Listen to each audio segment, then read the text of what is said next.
തന്നെയാ. എങ്ങോട്ടാ? എവിടുന്ന് വരുന്നു? എന്താണോ ചോദിച്ചു കേട്ടില്ലേ? എവിടുന്നാ വരുന്നേ? നിനക്കെന്താ അവിടെ കാര്യം? കാര്യമുണ്ട്.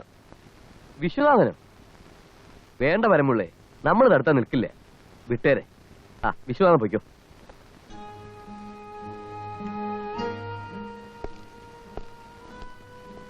ഓഹോ, ഇവനാണോ വിശ്വനാഥൻ? അതെ.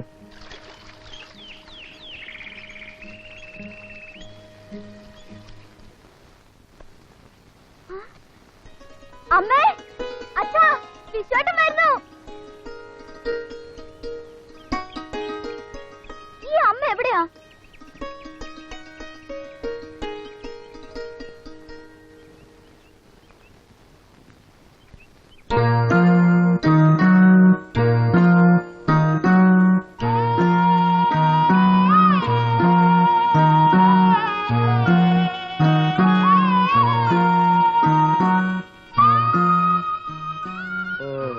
എന്ന് വിട്ടു? ഇന്നലെ. നേരെ ഇങ്ങോട്ട് പോന്നു അല്ലേ? ഈ കുടുംബത്തിൽ തീ കോരി ഇട്ടിട്ട് മതിയായില്ല നിനക്ക്, അല്ലേടാ? അച്ഛാ, മിണ്ടരുത്. ഇവിടെ ഇവന് വേണ്ടി ഒരുത്തം പോലും വക്കാലത്ത് പറയരുത്. നിന്നെ പോലൊരുത്തനെ നൊന്തു പറ്റതാടാ ഞാൻ ചെയ്ത തെറ്റ്. താഴത്തെ നിലത്തും വെക്കാതെ പൊന്നുപോലെ വളർത്തി. എന്നിട്ട് നീ ജയിലിൽ കിടന്ന് ചത്തു അറിഞ്ഞിരുന്നെങ്കിൽ ഞങ്ങൾ ആശ്വസിച്ചേനെ. ഒരു ഉപകാരം ചെയ്യും. അന്ന് അയാളെ കുത്തി വളർത്തിയ കത്തിയില്ലേ ഇപ്പോഴും കയ്യിൽ? എന്നെ ഇവിടെയും നിന്റെ കൂടപ്പിറപ്പിനെ കുത്തിക്കൊല്ലി, എന്നിട്ട് ആയിക്കോ എന്ത് വേണമെങ്കിലും.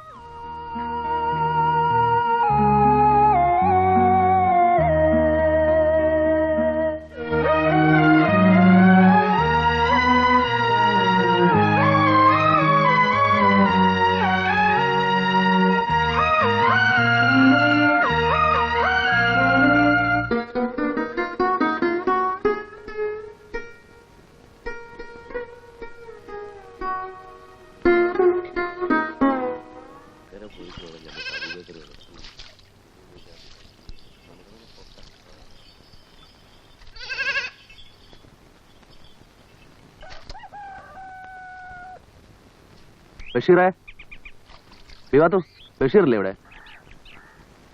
ഉണ്ട്. ആരാ വിവാത്തു? ഞാനാടാ.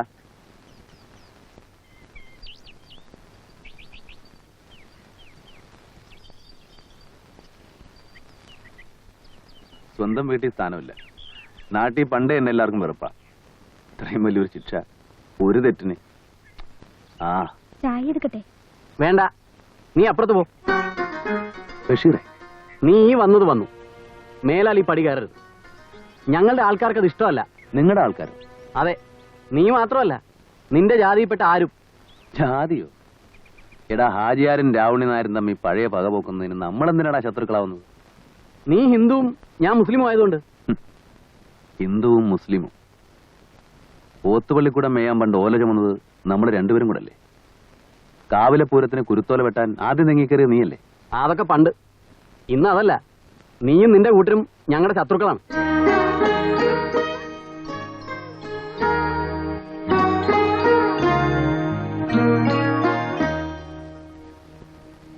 നീ പൊയ്ക്കോ.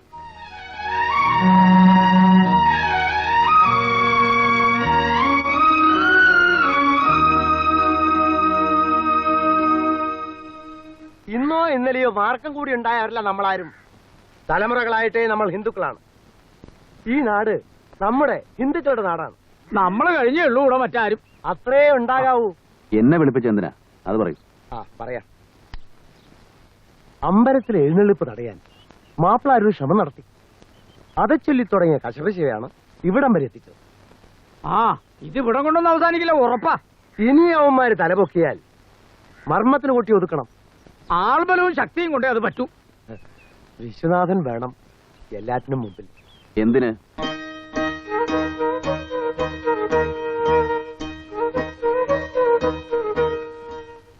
കുത്തിമലത്താൻ അല്ലേ? വേണ്ടി വന്നാൽ. മനസ്സില്ല. വിശ്വനാഥ, ഇത് നമ്മുടെ സമുദായത്തിന്റെ പ്രശ്നമാണ്.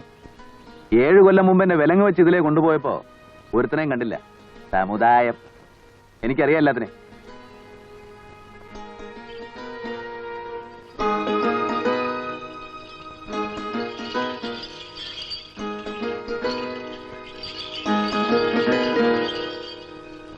ലോഹ്യം പറയാൻ വന്ന പോനെ എടങ്ങേറ് പറഞ്ഞിറക്കി ഇവിടെ ഉണ്ടായിരുന്നു ബഷീർ.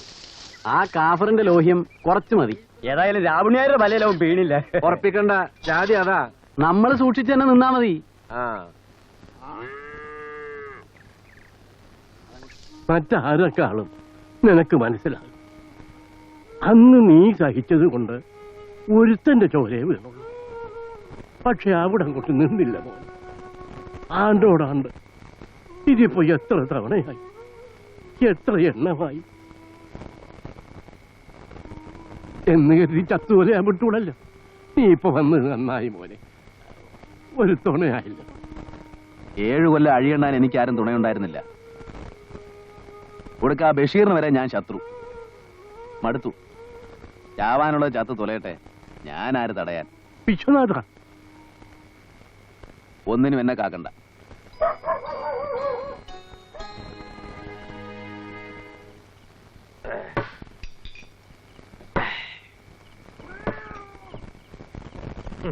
ഒരു വിശ്വനാഥൻ, നിങ്ങൾ അവനെ കണ്ടോടാ. ആ ഒരു ദിവസം അവൻ എന്റെ മുമ്പിൽ വന്ന് ചാടും. ചാടിയില്ലെങ്കിൽ ഞങ്ങൾ ചാടിക്കും.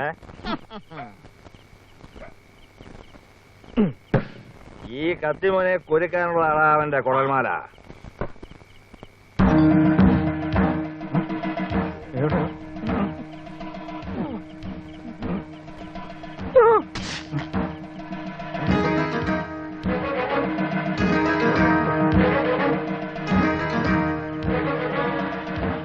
എന്താ വിശ്വ തിരിച്ചു പോകുന്നത്? ഒന്നും വേണ്ടേ? വേണ്ട, ഇനിയും ജയിലിലേക്ക് തന്നെ തിരിച്ചു പോകാൻ താല്പര്യമില്ല.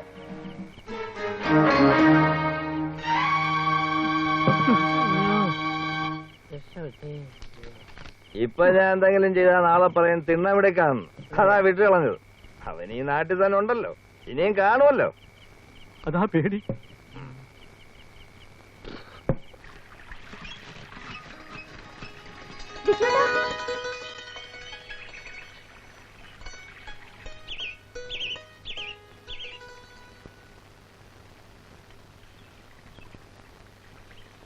ഇറങ്ങിപ്പോന്നപ്പോ നീയും പറഞ്ഞില്ലല്ലോ നിൽക്കാൻ. ചേട്ടാ, ഞാൻ സാരമില്ല, മോള് പോയിക്കോ. ചേട്ടാ, എനിക്ക് നിന്നോട് വഴക്കൊന്നുമില്ല, പോയിക്കോ.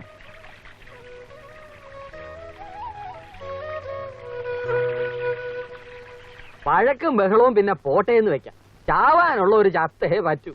പക്ഷെ അതിന്റെ ഇടയിൽ ഈ നശിച്ച പോലീസ് കാവലാ ചതിയായി പോയത്. അതെന്താ ചേട്ടാ? ആൾക്കാര് പണ്ടത്തെ പോലെ പുറത്തിറങ്ങി നടക്കാതെ എങ്ങനെയാടാ ക്രയവിക്രയം നടക്കുക? ക്രയവിക്രയോ? ആ, പണയപ്പാടുമായിട്ട് വരിക, കടം മേടിക്കുക, പലിശയും മുതലും തിരിച്ചടക്കുക, വീണ്ടും പണയം വെക്കുക. ക്രയവിക്രയം നടന്നാലല്ലേ പെട്ടിയിൽ 10 പുത്തം വീഴത്തുള്ളൂ. കഞ്ഞിമുട്ടിക്കുന്ന ഒരു ഏർപ്പാടായി പോയല്ലോ എന്റെ കർത്താവേ. കുടിക്കാൻ കാപ്പിയോ മറ്റോ എടുക്കണോ? ഇവിടെ ആർക്കൊന്നും വേണ്ട. ഇനി അതും കൂടി കുടിച്ച് ഉടുപ്പിക്കാത്തതിന്റെ കുറവേ ഉള്ളൂ. കാപ്പി ആർക്ക് തിന്നാനാ നിങ്ങൾ ഈ മുക്കിഞ്ഞരിക്കും സമ്പാദിക്കുന്നത്? നിന്റെ അമ്മയുടെ 40 അടിന്തരത്തിൽ പാച്ചോറ് വെക്കാൻ. വെറുതെ അല്ല കർത്താവ് തമ്പുരാൻ ഒരു കുഞ്ഞിക്കാല് കാണാനുള്ള ഭാഗ്യം തരാത്തത്. ദൈവാനുഗ്രഹം കൊണ്ട് അത്രയും പണച്ചെലവ് കുറഞ്ഞു എന്ന് കരുതുകയല്ല വേണ്ടത്. ശവം പള്ളിയായ പള്ളിക്കൊക്കെ നേർന്നോളും ഗർഭം ഉണ്ടാവാൻ, മുടിപ്പിക്കാൻ.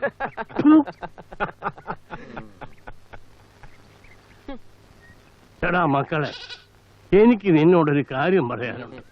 ഇവിടത്തെ വഴക്കും ബഹളവും ഒക്കെ നമുക്കൊന്ന് പറഞ്ഞു തീർക്കണ്ടേ? തീർന്നു കിട്ടിയാ നല്ലതാണ്. അതിനൊക്കെ മെനക്കെടാ ഇവിടെ ആർക്കാ സമയം? ആർക്കുമില്ലെങ്കിൽ എനിക്കുണ്ടടാ. ആചാരുടെ ബാബയും ആ രാമണി നായരുടെ അച്ഛനും ഞാനും കൂടി ഒരുമിച്ചാ ഈ മണ്ണിൽ ആദ്യം കുടിയേറി പാർത്തത്. അന്ന് ഇവിടെ ജാതിയും മതവും ഒന്നും ഇല്ലായിരുന്നു. ഇപ്പൊ ഞങ്ങളുടെ സന്തതി പരമ്പരകള് ചേരി തിരിഞ്ഞ് തമ്മിത്തല്ലി നശിക്കാൻ ഞാൻ സമ്മതിക്കില്ല. ഞങ്ങൾക്കാർക്കും ആരോടും ശത്രുതയില്ല. പക്ഷേ അടിച്ചൊതുക്കാനും മെക്കെട്ട് കയറാനും വന്ന താന്നു കൊടുക്കാൻ പറ്റൂല. ഈ ജമ്മത്ത് പറ്റൂല.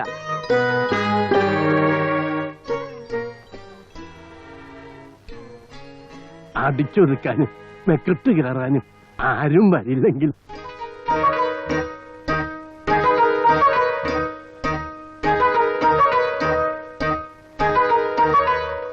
വരില്ലെങ്കി നമുക്ക് ആലോചിക്കാം. അങ്ങനെ ഒരു പരസ്പര ധാരണ ഉണ്ടാവുകയാണെങ്കിൽ ഇങ്ങോട്ടൊരു ആക്രമണത്തിന് മുതിരില്ല എന്ന് ഉറപ്പുണ്ടെങ്കിൽ. ഉറപ്പാണ് മോനെ.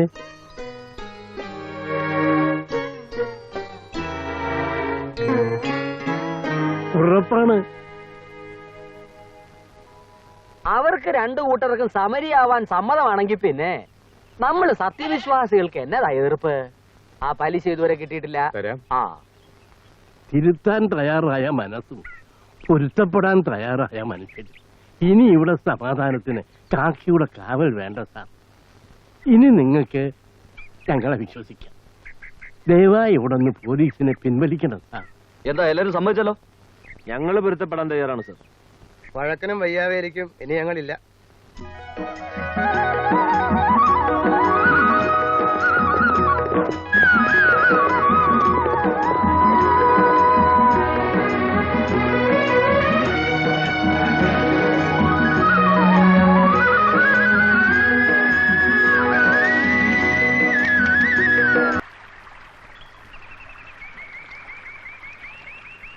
നളിനിയുടെ കല്യാണം കഴിഞ്ഞത് ജയിലിൽ വെച്ചറിഞ്ഞു.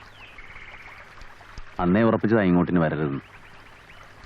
പക്ഷേ നീ, അമ്മ, അച്ഛൻ എല്ലാരെയും ഓർത്തപ്പോ വേണ്ടായിരുന്നു. ഇനി ഞാനിവിടെ വന്നിട്ട് കാര്യമില്ല മോളെ. എന്നെ ആർക്കും വേണ്ട, നാട്ടുകാർക്കും വേണ്ട, വീട്ടുകാർക്കും വേണ്ട. ഞാൻ എങ്ങോട്ടെങ്കിലും പോവും. എങ്ങോട്ടാ ചേട്ടാ? അറിയില്ല, എങ്ങോട്ടെങ്കിലും പോകണം. നിന്നോട് മാത്രമേ പറയാനുള്ളൂ. മോള് പോയിക്കോ.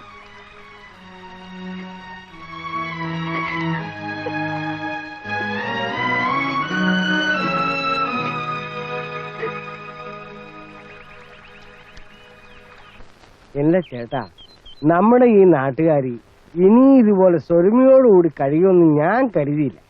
ഒക്കെ അവിടത്തേക്ക് ഈശ്വര, ഈ സമാധാനം ഒന്ന് നിലനിന്ന് കണ്ടാ മതിയായിരുന്നു. ചതിച്ചു എന്ത് പറ്റി? പിന്നെ അടിയും പിടി ബഹളം. ഭഗവാനെ, ചുറ്റിക്കാഴ്ച പിരിക്കാൻ ചെന്ന പത്രോസേട്ടന് ഷാപ്പുകാരെ കുട്ടിയാണ് കുട്ടി.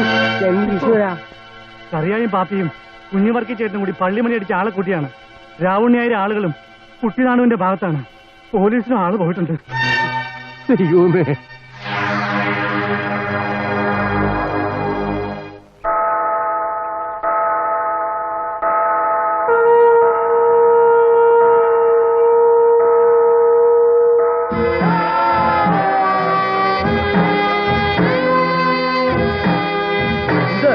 ഇത് നമ്മുടെ രാജ്യമാണ്, ഹിന്ദു രാജ്യമാണ്.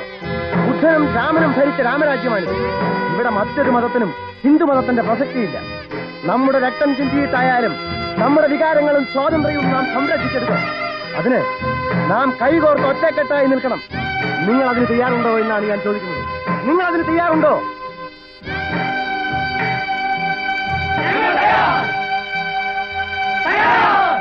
ഹിന്ദുക്കളും ക്രിസ്ത്യാനികളും തമ്മിലാണ് വഴക്കും ലഹളി എന്ന് കരുതി നമ്മൾ സാരമാക്കാണ്ടിരുന്നൂടാ. ആ കള്ളക്കാഫറിങ്ങള് പഴയ വൈരാഗ്യം തീർക്കാൻ ശ്രമിച്ചു കൂടുന്നില്ല. കരുതി നിൽക്കണം. ഓരോ തക്ബീർ, ഓരോ തക്ബീർ, ഓരോ തക്ബീർ, ഓരോ തക്ബീർ, ഓരോ തക്ബീർ, ഓരോ തക്ബീർ, ഓരോ തക്ബീർ. ഓം കളി, ഓം കളി, ഓം കളി, ഓം കളി, ഓം കളി, ഓം കളി, ഓം കളി, ഓം കളി, ഓം കളി, ഓം കളി. തൊട്ട് കളിച്ചെന്നാൽ പള്ളി തൊട്ട് കളിച്ചെന്നാൽ പള്ളി തൊട്ട് കളിച്ചെന്നാൽ പള്ളി തൊട്ട് കളിച്ചെന്നാൽ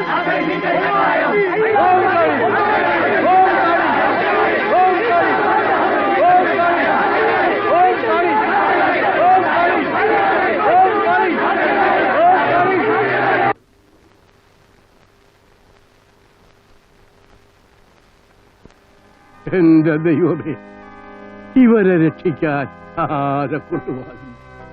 ഇടുത്തിയും പേമാരിയും വീണ് പേരോടെ നശിച്ച് ഇവരിനി പഠിക്കൂ. മനം നൊന്തുരുവിട്ട ആ ശാപവരസ്സുകൾ സത്യമായി.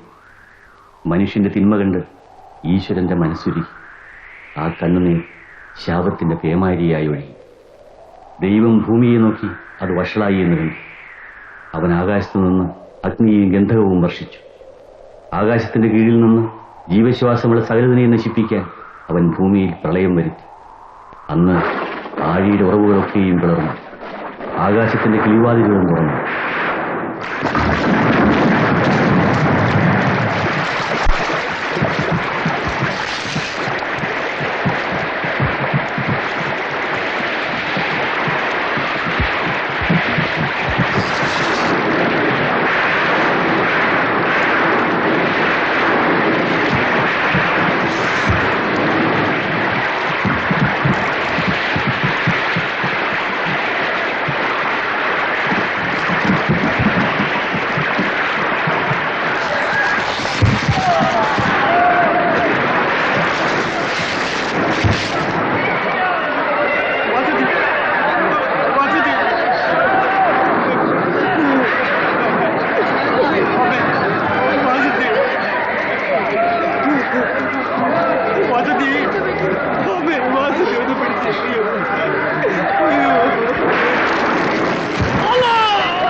ഇന്നലെ രാത്രിയുണ്ടായ അതിശക്തമായ പേമാരിയിലും തുടർന്നുണ്ടായ ഉരുൾപൊട്ടലിലും തൊടുപുഴയ്ക്കടുത്ത് നങ്ങ്യാർതൊടി കുടിയേറ്റ കോളനി ആകെ നശിച്ചുപോയി.